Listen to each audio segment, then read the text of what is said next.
You can see there the asterisk. Don Stewart, the incumbent in the riding of Toronto-St. Paul's, losing to Liberal Leslie Church.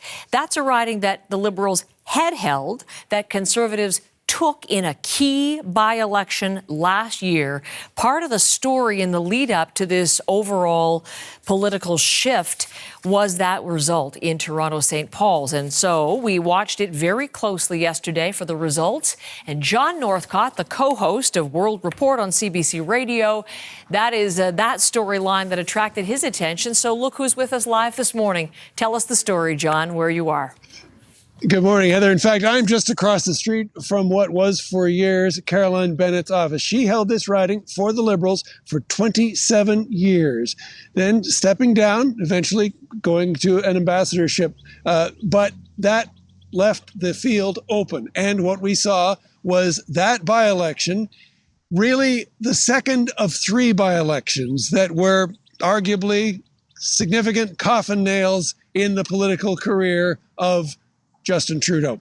This was, having been so safe, to have lost it to a Conservative, Don Stewart, sent a message. Now, whether or not that was their intention in terms of the removal of Justin Trudeau as the Liberal Party leader and the election that we have just seen or not, or whether it was to send just a reminder that perhaps some of their issues were not being focused on the way they felt. Nonetheless, what we saw last night was Leslie Church, again, a rematch, Liberal and Conservative squaring off, and she, that time, coming up with almost twice the votes that Don Stewart did, leading to the election that she has now, will become a member of the Liberal government. Heather?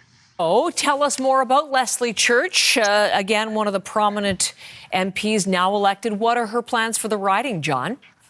Yeah, no question. A high-profile riding, to be sure. Caroline Bennett, very high-profile throughout her 27 years. But it's also well-situated. In fact, it is just north of Chrystia Freeland's riding. And in fact, Church was an assistant to Chrystia Freeland. She's a lawyer. She has an international career in development before that. And we'll let her tell you more. Have a listen.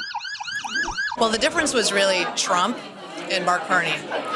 Donald Trump, I think, has really set the stakes for this election in a way that people understood at the doors. And the change of leadership. Mark Carney came in as a fresh, new, experienced leader for the Liberal Party, and I think people were looking for that too. So that really changed the playing field.